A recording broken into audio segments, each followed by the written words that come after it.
45 minutes of the show. I'm Jocelyn Bamford, sitting in for the vacationing Mark Petroni for the last few minutes of news, freedom-loving awesomeness. So we're going to focus in the last little bit that we have here on something that a lot of Ontarians and Canadians really don't know that's happening with our federal government, and that is the proposed classification of plastics as toxic. A lot of people think, when they think about that, they think of, we have to stop water bottles from being in the ocean.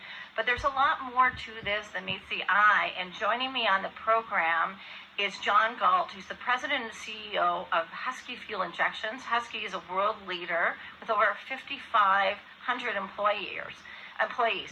Welcome to the program, John. Good morning, Jocelyn. How are you? And thanks for joining us. So tell us about CEPA, the Canadian Environmental Protection Act's objective of designating plastics as toxic, and what it's going to mean to Canadian business and a Canadian consumer. Okay, well, first of all, as you said, really what Canada's trying to do through CEPA is to designate plastics, all plastics, as a Schedule I toxic substance. That's going to allow the government to bring forth regulatory controls without going through a parliamentary process. I think fundamentally, all of us agree that there is ought to be a focus on eliminating plastic waste, that we need to act to reduce plastic pollution, but labeling a safe substance, toxic substance, is not the right way to go about it. When I talk a little bit about toxicity, maybe we should mention a few of the commonly available plastics and how we use them in so many important ways. The ones I'm going to talk to are the ones I'm most familiar with here at Husky, which are the applications for plastics that are used in medical and food and beverage packaging applications. So one of those materials is PET. PET is a medical grade recyclable material. PET stands for polyethylene terephthalate, otherwise commonly known as polyester, something we use in water bottles, carbonated beverage bottles, textiles, clothing, carpeting, you name it. The material is used in many applications, including many medical applications.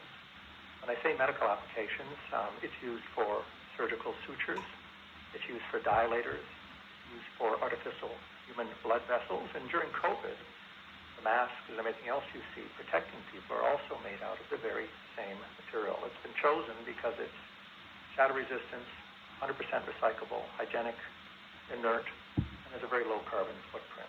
So if we designate a material like that toxic, we allow the government to come in with regulations controlling its use and application, we have to be concerned about what that means to the access to this material and the access to so many important applications. And maybe I'll highlight right now kind of the irony of the government proposing this is that if you look at PET, again, polyester, you'll see that there's been a surge in demand since the pandemic because of where it's used.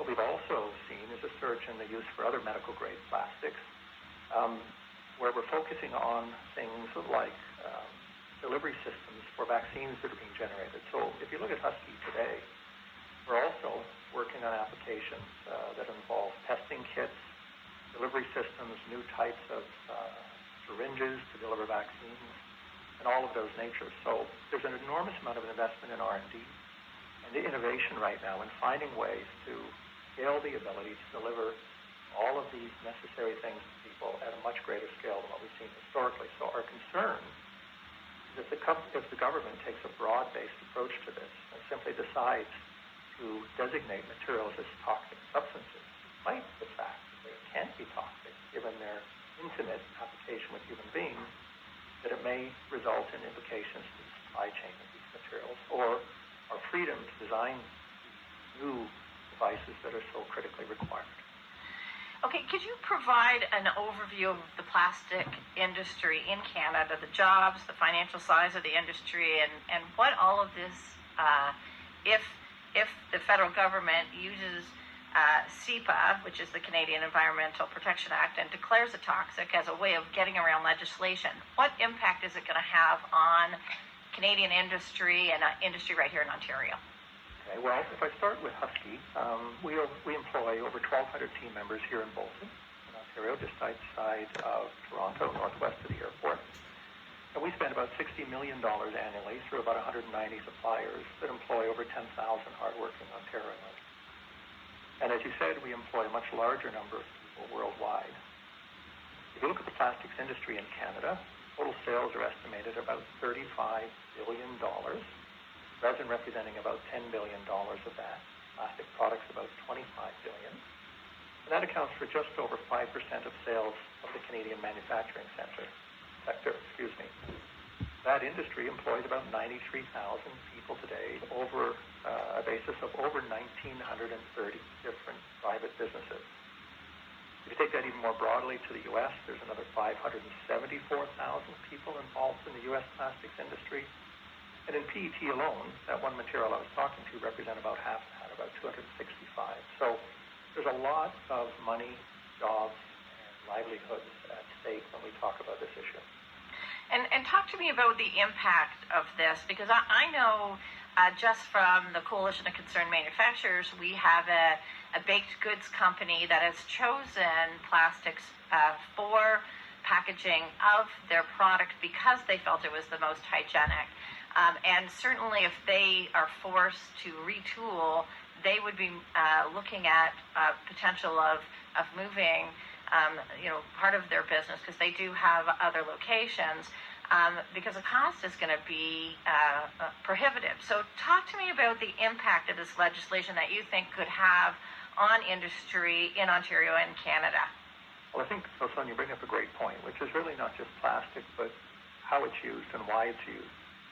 So to your point, in terms of providing a lightweight, shatterproof, hygienic, inert packaging material, that's the reason that plastics have found such wide-scale adoption. And as you say, the primary purpose was to basically reduce food waste and to ensure that nothing during the distribution channels got between the freshly produced products, whether by Mother Nature or in a bakery, and the consumer.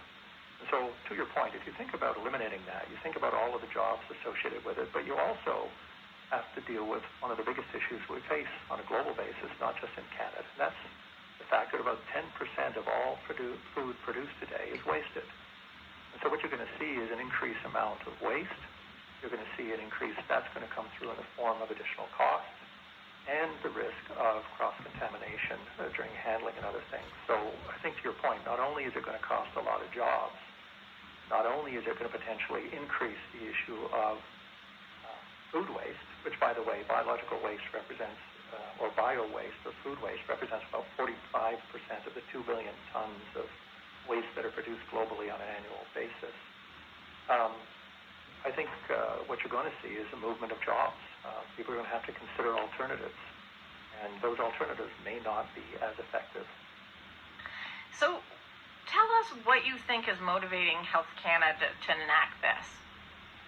I think the issue, more than any other, appears to be one of control. I think the issue is that jurisdictionally, the provincial governments are responsible for waste management. It is not a federal issue. I think there are a small group of people who are lobbying the government with their own agenda to try to get control of an industry, try to get control of an individual right to choose, quite frankly, in this case.